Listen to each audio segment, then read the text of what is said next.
Hi, this is Larry Bauer, Chief Executive Officer of the Family Medicine Education Consortium, and I'm having the pleasure of talking with one of our past FMEC Emerging Leader Award winners, Dr. Kristen Goodell. Dr. Goodell, thanks for joining with me this morning. It's my pleasure. Thank you for having me. So I would like to ask you some questions and give you a chance to tell your story, so to speak. So could you describe your path since you completed your residency program? Yes. I'm trying to decide. I just need to think about how, I'll try not to go into the extended remix version. But I finished residency in 2007. I did my residency at Tufts Family Medicine residency. And I started right away by doing the Tufts Master Teacher Fellowship. So I kind of stayed on. And at that time, the fellowship has changed form a couple of times, but at that time it was a part-time fellowship. And so I also joined a practice. I joined the community practice of one of my community preceptors, which was just a couple miles away. And so half of the time I was seeing patients, and half of the time I was doing fellowship work, which was mostly at the medical school, actually, at Tufts Medical School. As part of that fellowship, my teaching at the medical school involved helping to create and then eventually direct a new course called Competency-Based Assessment in Primary Care, which is the kind of clinical skills or doctoring course for first and second year students. So I did that the fellowship was 2 years long. And then after that, I was fortunate enough to just kind of segue into the position on the Tufts Medical School faculty. And so that, and I still maintained my practice. So that division, the approximately 50-50 split between seeing patients and working in academics and teaching, is essentially what I had for the first 10 years of my career. So first it was at Tufts, then Harvard Medical School created the Center for Primary Care, and I left to go become Harvard's education director at the Center for Primary Care. And there I was helping to expand and enhance primary care programs at the medical school and the affiliated hospitals. And happily, they were in the middle of a curriculum, or they actually, right after I got there, started a curriculum reform. And so I was able to be part of that and help them create a new primary care-based clinical skills course. So I was at Harvard for about 5 years. I helped establish the Harvard Home for Family Medicine. And then I started to think about what was going to come next and realized that I was interested in continuing along sort of a medical school leadership track, because I was really enjoying that aspect of my work, kind of being in a leadership role and working with lots of different faculty and things like that. And so I found out that Boston University was looking for an associate dean of admissions for their medical school. At Harvard, I had also been a member of the admissions committee and absolutely loved it. It was just my favorite thing that I did. And so I thought, well, what the heck, I'll apply for that job. They'll never give it to me because they'll never give it to an outside person, but I'll just apply. And then what do you know? I ended up getting that job. So then a year ago, or actually just under a year ago, I moved to where I am now, which is BU School of Medicine. And I'm the associate dean for admissions now. So, and that takes, now the shift has happened. And so instead of doing 50-50 patient care in medical school, now my dean role takes up 80% of my time, or actually 75% of my time. And I have 5% for teaching and 20% for seeing patients. And I finally left my practice that I had been in Medford, Mass. Been there for 10 years, and finally left that and came to BU and have started seeing patients here now. So that was a big change as well. And so that's basically been my path. Great. It's really quite a story. As an emerging leader, what were your career hopes and intentions back then? Did you have a plan regarding your career goals and the impact that you wanted to have?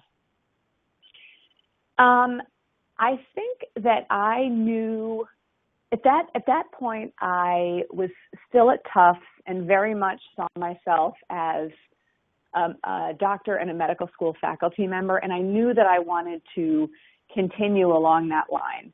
I actually even think that I was making jokes about wanting to be the dean of something. And so I knew that I wanted to stay in the world of medical school. It's just a place that I really love and feel comfortable and find exciting. And but I didn't have a firm path that I knew for sure. I didn't have one specific job that I wanted, or I think I would have been open to any kind of leadership role. And it's interesting. I didn't even, when I was younger, I really never used the word leader about myself, didn't think about leadership as a sort of distinct activity. I think I thought of it more as a personal quality, and didn't apply it to myself at all. And it was only as I started doing it, probably being the course director at Tufts was the first example, the first kind of obvious example, that I realized, oh no, I really like this. I like being the decision maker, and I'm happy to take the responsibility. And so that was something that really developed. And I think at that time when I received the Emerging Leader Award, that idea was just kind of developing in my mind that, oh, maybe this is a thing, and maybe this leadership thing, there's something to that.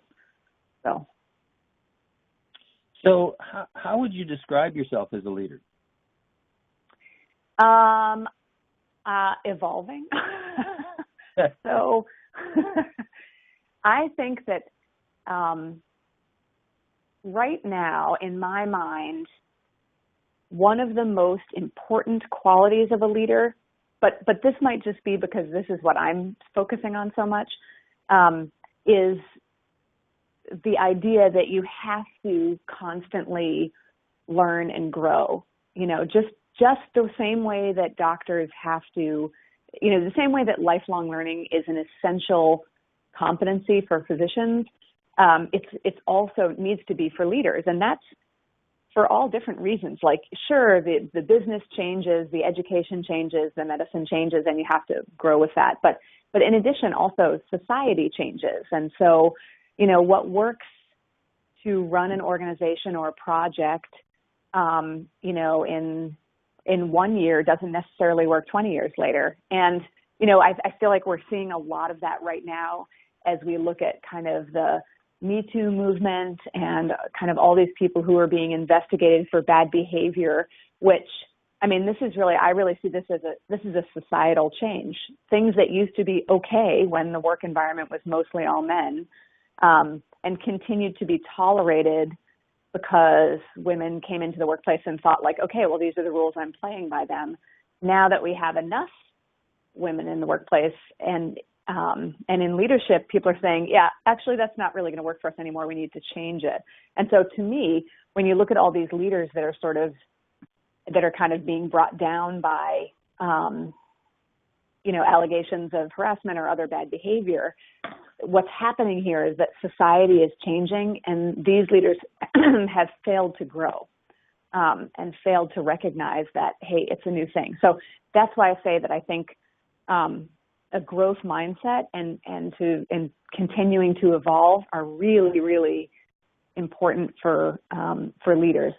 And for me, the direction that I've been evolving is different, but I would say that I think I thought when I was just getting started, oh, this is good. I love being in charge of things. I'm decisive, and I've got a thick skin, and pretty bossy. So that makes me a good leader. It was actually kind of authoritative, and nowadays, if you say something, if you were to describe yourself as having an authoritative leadership style, that's like an instant ticket to not getting hired for anything. Because nowadays that's not really how we do it. Now we know that, look, a good leader is somebody who, what they really are doing is figuring out how to shine a light on the best that their folks have to offer, figuring out how to develop people in the ways they need to develop.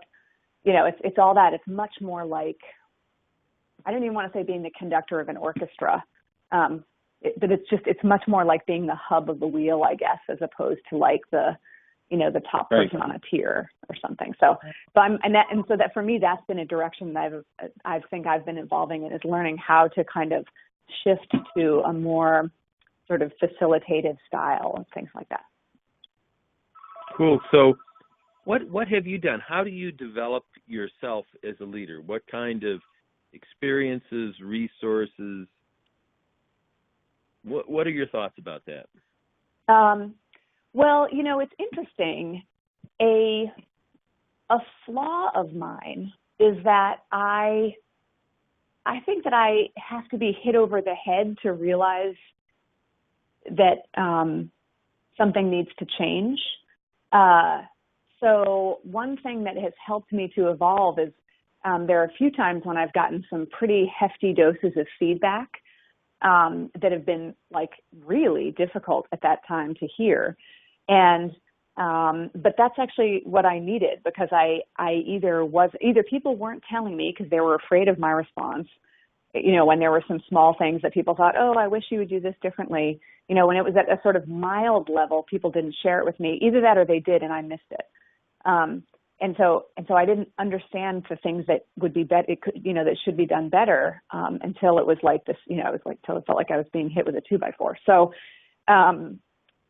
So that's something that has really been important for me is the feedback from other people.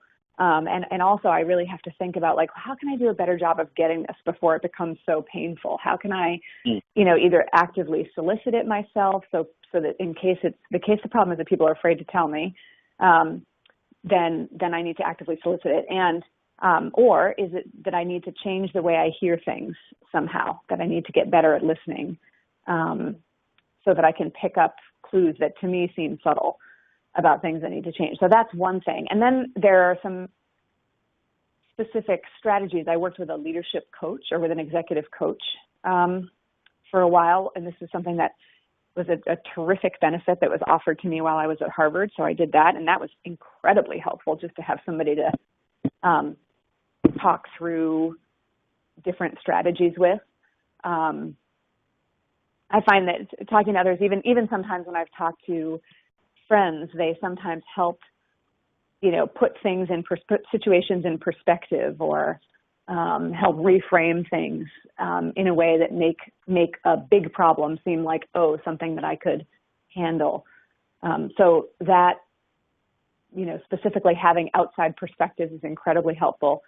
And then the other thing for leadership development is, I think, just realizing, now that I know it's something I'm interested in, and that it is kind of a specific, it's an area of research and thinking and scholarship, I read about it, and I go to conferences and I go to seminars and things like that where they're talking about it, and it just has me thinking about leadership development more than I ever have. And so I don't know, just having my eyes and ears open to that has been really helpful. It's not like it's not that I learn something groundbreaking all the time. It's more that doing those outside activities, reading some articles and books, going to conferences and seminars and stuff, it just, not every one of those gives me an epiphany, but it kind of helps me keep my eye on that ball. So can you, for the people who are listening in, is there a particular book that you found helpful that you would recommend? Well, one of the most important books that I've read in the last 10 years is Carol Dweck's book, Mindset. Probably everybody knows that one. And it's not actually a leadership book. It's more about education. But basically, she says that there are two types of people in the world. And some people think, okay, well, everybody is basically born with a set, or, kind of grows up having a set of skills and abilities. And your best bet for success is to maximize your work around those things, and then get help with the other stuff, hire a team to support you in areas where you need support, et cetera. And those are the kind of fixed mindset people. And then the growth mindset people say, that's a big bunch of nonsense. Actually, you can do anything you want to do. It's simply a matter of effort. And that's the kind of simple way. There's a whole bunch of other things that feed into that. But I think that really, reading that book, really, really changed my thinking. I was very much somebody who thought, I should, this is who I am as a person, and I should do things that maximize that. So the reason that I first started talking about being a doctor when I was a little girl is because I was good in school. And I thought, well, obviously I should do a job that smart people do. And doctors are very smart people. Maybe that's the hardest thing. So I'll do that. So that's like from when I was a tiny kid. So I used to think like that. And now I'm much more of the mind that like, no, you can be flexible about a lot of these things. So, for example, I was saying before that I started off as sort of a decisive kind of, highly confident, authoritative leader kind of person. And instead of being like, well, that's just me and people can take it or leave it, like that would be more like a fixed mindset thing. I've now gotten to a place where I'm like, well, I certainly could be facilitative. I certainly could be, a collaborative leader. I just need to practice that. I need to put myself in opportunities where that'll arise. And I need to remind myself to speak only twice in meetings to give everyone a chance, like all these little things. But it's really like actively training myself to get better at something. So that has really, really shifted my thinking. I think for me, that's been the most important thing. Very cool. Most important book I've read. Congratulate you on making that, deciding to make that transition. One of the other things, Dr. Goodell, you and I have known each other for a long time, and I recall that you were part of a small group of young leaders that would meet together for dinner from time to time. Mm-hmm. I'm not sure. Do you want to say something about the value of that? Yeah, I will. Actually, that's true, and that because I didn't even think of it when you asked about what I do to improve myself as a leader, and that is a huge thing that I've forgotten is there is a group of us, or there are three of us that meet maybe every 6 or 8 weeks. We are still doing it. It has been, I think we've been doing it since 2009 or something, so almost 10 years. And we meet every 6 or 8 weeks for about 2 hours. And even though we are friends, those meetings are for work. And we help each other in a huge number of different ways. Sometimes, we have kind of supportive discussions, but a lot of times it's mostly, I would say, like strategic discussions. Like, okay, so I'm thinking about this new opportunity and I'm trying to figure out if I should take it. And, here are some of the pros and here are some of the cons. And we sort of help each other think through those things. And one of the things that's really helpful is that we're able to kind of reflect back to each other's preferences. So if somebody is trying to make a decision about whether or not they should take on this new opportunity, we might say like, so this reminds me of the other couple of times when such and such has come up, but this time you're talking about it in a slightly different way. Usually when you have a new opportunity, your reaction is, A, and this time I hear you saying B. So what do you think?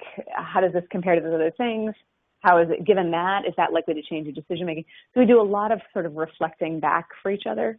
And then lately we started trying to write together, because for us, all of us are mid-career and all of us are in a place in life where we need to get promoted. And so we're trying to do some scholarly writing together.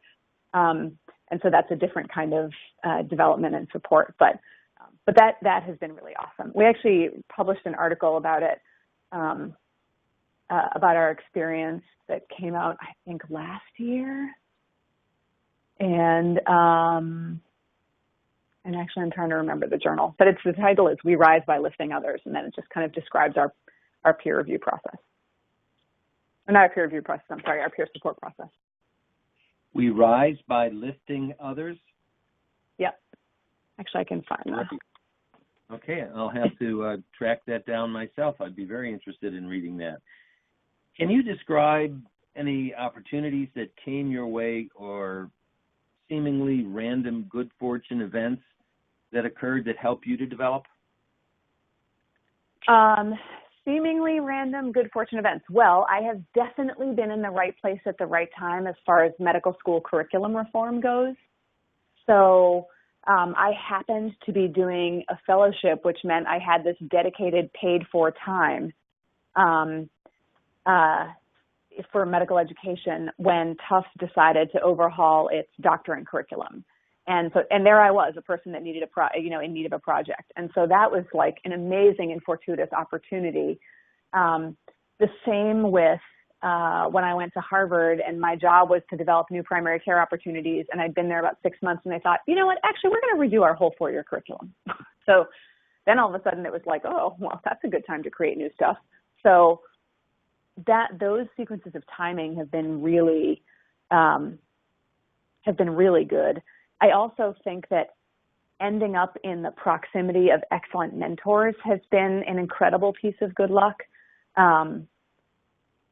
My various bosses, Wayne Altman and Alan Shaughnessy and Russ Phillips, have all been incredible mentors to me, and all very interested in my own career development in a way that's clear to me. So even when they're good at the sort of tough love also. So I think, having those people near me as opposed to, I don't know, other people who weren't as good at that, that's an incredible a piece of good luck.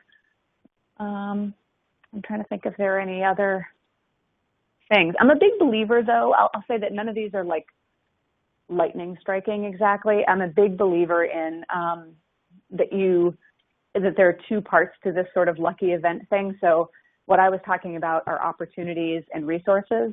And if you have your eyes wide open for them, then you're more aware of something that starts out on the periphery. But, if you lean out and grab it, you can make it be right in the center of your vision as opposed to on the edges. So I think there are two parts to that. It's part luck and part awareness and being prepared, being ready. Great. What effect did receiving the FMEC Emerging Leader Award have on your development as a leader? Well, I think it was really one of the things that it was a little piece of confirmation that this might actually be something I could do, that other people also recognized that I was somebody that was worth keeping an eye on.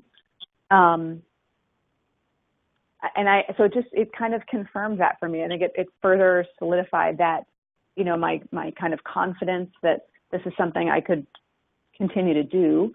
And it just validated my hopes, validated my sense of possibility, that I was someone worth watching.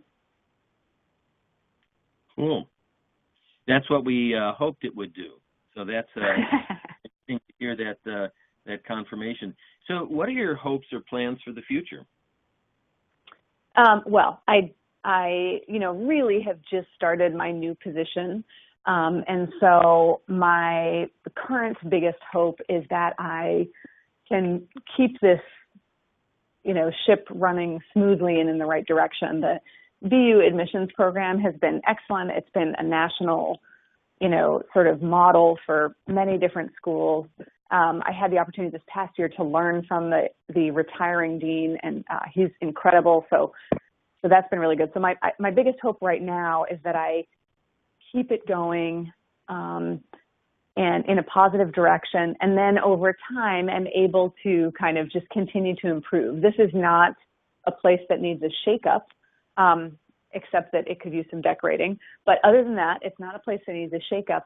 But everything, I'm hoping to be able to improve the sort of, gradual kind of growth mindset improvements that I was talking about. I'm hoping to sort of do that here.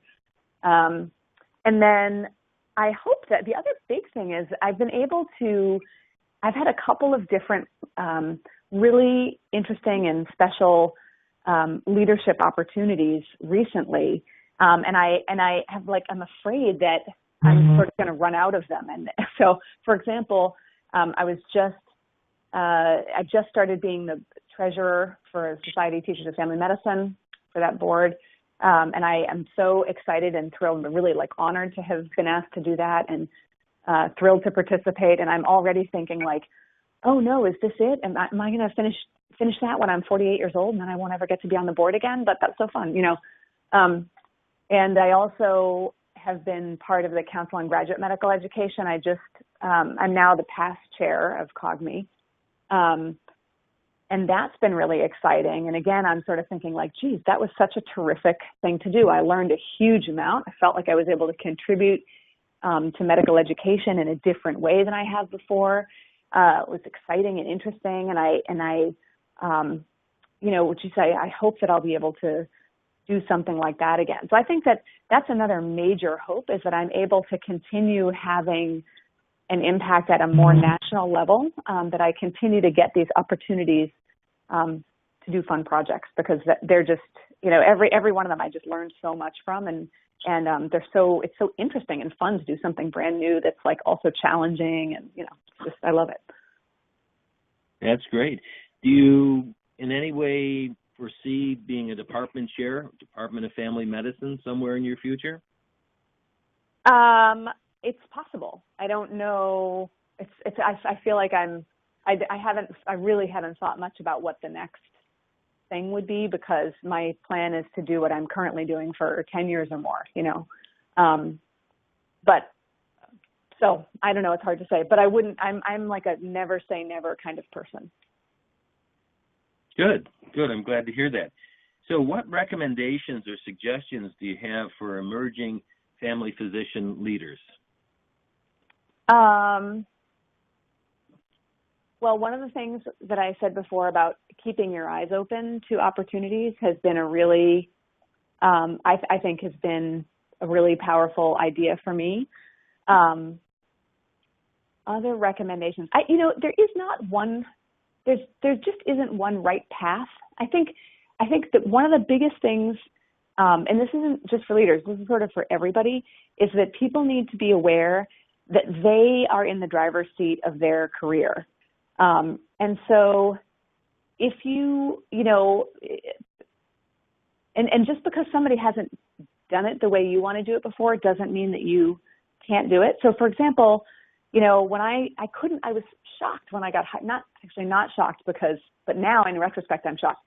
When I got my job at Harvard, when I heard about the job, I thought, oh my God, that's the most perfect alignment of interests I've ever seen. Of course I should have this job.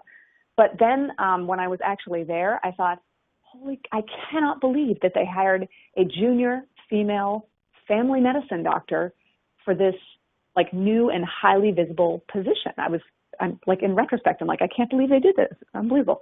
So just because nobody's done that before, and just because it seems like a crazy leap, doesn't mean you can't do it. As I said before, when I applied to my job at BU, I was really surprised that they were willing to consider an external candidate for somebody whose primary job is representing a school. Like, why would they hire me to do that when I've never worked here? But it turned out to be okay. So I think the same thing applies when you're thinking about your career long term. If the most important thing for you is to get yourself some job that allows you to do the global health work that you feel passionate about for a few years, and lots of people are saying like, yeah, but you need to establish yourself in the department, and you need to get promoted, and you need to do this. If you want, like, I would just say, no, I don't. I think you can do it the way you want to do it. Go ahead and do the thing that feels right to you, and then just figure out how to climb back from there. I really have very much a nothing is impossible feeling about things. So I guess that's what I would say, is it's important to realize that you are the one that gets to make the decisions about your career. Yes, listen to the advice people are giving you. And mostly if people say you can't do something, what that should tell you is like, there's a risk. If you take this path, you're going to have to be aware. You have to be aware that you look different from other people. But that doesn't mean you shouldn't do it. You just have to be aware, like, okay, well, am I willing to do this awesome thing in exchange for some risk or not? And then you get to make that decision. Dr. Goodell, thank you for our conversation today. And I have to say, you're really an inspiration. It is fun to watch how you've grown and developed, and to think about the influence that you've had already and the influence that you will have as you're going forward with your career. It's very exciting and very rewarding from my point of view, because we created the Emerging Leader Award so we could identify people like you and begin to, however we can, to be support and also to showcase you to the larger world so students, residents, and people beyond medicine will understand what a family physician leader is capable of. So thank you very much for being an awesome family physician leader. Well, thank you. I really appreciate that, and I appreciate you and FMEC for being on my side for so long. We got your back. Yeah. There you go.